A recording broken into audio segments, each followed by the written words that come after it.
예, 경기 강주시을 국회의원 임종서입니다. 바로 질의하겠습니다. 네. 후보자는 2008년 2월부터 2011년 1월까지 이명박 정부 문체부 장관 맞죠? 네, 그렇습니다. 예. 후보자가 문체부 장관으로 재직하던 3년 동안 어떠한 형태로든 문화예술계에 대한 블랙리스트가 존재했습니까? 아니면 존재하지 않았습니까?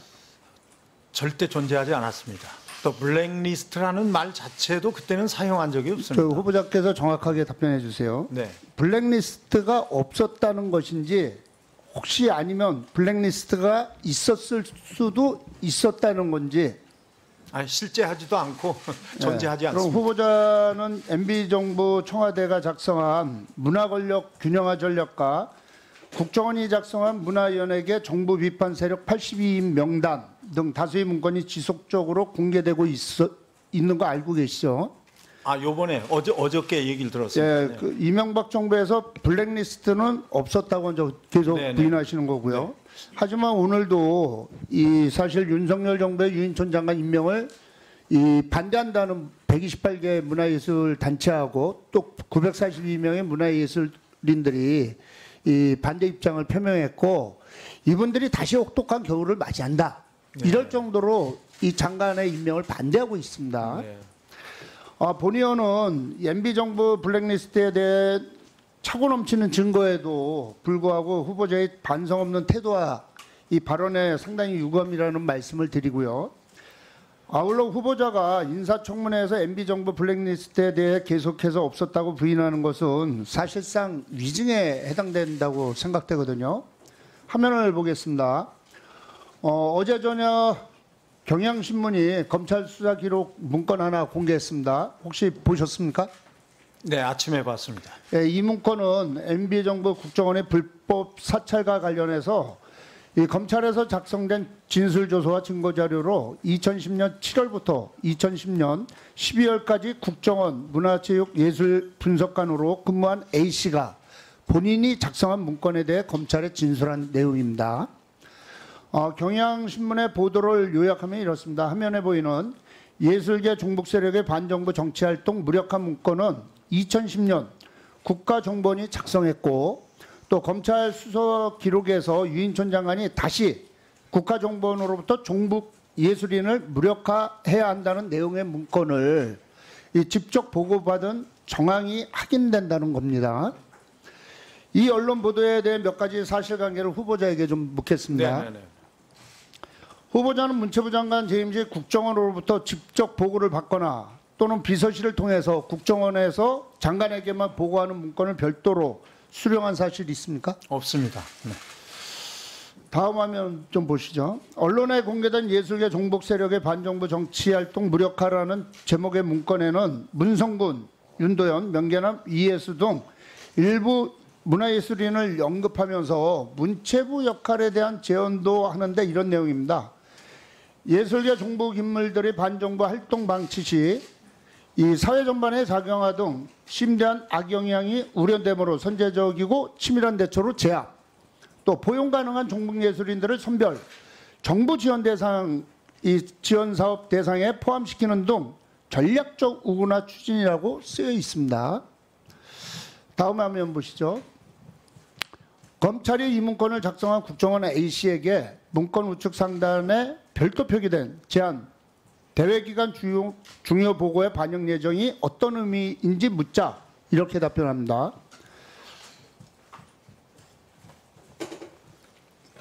대외기관 중요 보고의 반영 예정이라는 문구는 여기서 대외기관은 해당 부처로 문체부를 의미할 것이고 문체부 장관만 볼 수 있도록 제안한 것입니다. 거기 자, 그렇게 써 있나요? 예. 다음 화면을 보시죠. 이어서 이 검찰은 문건 말미에 배포, 대통령실장, 정무, 민정, 교육문화수석으로 기재된 내용이 무슨 의미인지 묻자 A씨는 또 이렇게 답변합니다. 여기 화면에 나올 겁니다. 네. 문체부 외에 최종적으로 대통령실장, 정무, 민정, 교육수석, 교육문화수석에게 배포하는 문서라는 의미입니다. 제안 문서는 문체부 담당 I/5가 친전 형태로 장관 비서에게 국정원장 명의로 직접 전달하는 문서입니다. 이렇게 되어 있습니다. 후보자, 이 국정원의 직원의 진술에 따르면 국정원에서 후보자에게 이 블랙리스트 문건을 직접 보고했다는 얘기거든요. 본의원은 이 문건을 작성한 국정원 직원이 굳이 검찰 조사에서 거짓을 말할 이유가 없기 때문에 상당한 신빙성이 있다고 보는데 어떻게 생각하세요? 근데 그게 아마 제가 아침에 얘기 듣기로는 2017년도에 뭐 조사를 해서 나왔다 이렇게 얘기를 들은 것 같거든요. 후보자 이 내용을 보시고도 블랙리스트가 아니 저는 없었다고 뭐 그 계속 내용은 부인하실 구체적으로 겁니까? 구체적으로 보지는 않았습니다만 왜냐하면 실제적으로 제가 그걸 전달받은 일도 없고 또 뭐 국정원에서 그렇게 뭐 문체부에 찾아와서 뭐 직접 뭘 자, 주고 가고 이런 적은 후보자님, 없거든요. 제가 이거 문서를 다 보여드렸고 본의원은 후보자가 명백하게 거짓말을 하고 있다고 의심되거든요. 거짓말은 명백한 아닙니다. 증거가 또 있습니다. 문화예술계 블랙리스트 진상조사 및 제도개선위원회에서 이명박 박근혜 정부 당시 블랙리스트 사건의 경위와 사실관계 그리고 증언을 기록해 남긴 이 백서에 후보자의 이름이 몇 번이나 나오는지 아십니까? 모르겠습니다. 의원실에서 확인해 보니까 무려 104번이 언급됩니다. 네, 네. 후보자는 완강히 부인하지만 후보자 이름이 104번이나 언급될 정도로 여러 증거와 이 증언이 후보자를 향하고 있습니다. 명백한 증언이 향하고 있고 잠시 화면을 통해서 몇 가지 내용을 좀 보겠습니다. 이명박 정부 블랙리스트 정책에서 가장 중요한 것은 이명박 정부 초기 유인촌 문체부 장관을 중심으로 소속 기관들에 대한 조직 장악, 문화예술 분야 공공기관의 자율성을 일상적으로 침해하고 관리 감독할 수 있는 정책 구조와 문화를 확립했다는 사실이다. 이게 3번 27쪽에 나옵니다. 또 이명박 정부의 유인촌 전 장관, 박근혜 정부 김기춘 대통령 비서실장 등 문화예술계 대제 갈등 탄압 등을 주도하는 관료주의 생기가 같았다. 이거 3번 이 436쪽에 나오고요. 관련이 너무나 많습니다. 여기에 보면 내용들이 너무나 많고요. 후보자는 블랙리스트 피해자들은 그날의 악몽을 생생히 기억하고 있습니다. 그렇기 때문에 이 기록은 오늘 인사청문회에서 다시 살아나 후보자가 국무위원이자 문화체육관광부 장관으로서 자격이 없다는 사실 확실히 증명하고 있기 때문에 후보자께서 사과하시고 후보자 삭제하실 생각이 있으시니 답변해 주십시오. 우리 존경하는 임종성 의원님 말씀 정말 뭐 가슴 아프게 잘 들었습니다. 지금 이 문제는요. 제가 뭐 104번 기록됐다는 것도 이번에 처음 알았고요. 그 백서는 사실은 일방적으로 기록된 겁니다. 지난 박근혜 정부 때 블랙리스트 이 백서 만든 분들이 얼마나 심하게 조사를 했는지 얘기를 많이 들었습니다.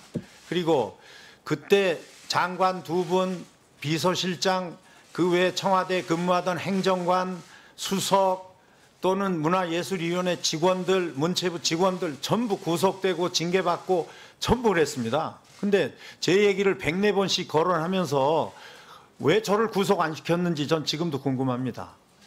예. 이거는 전부 그 백서의 내용을 들여다보면 소문이 이렇더라.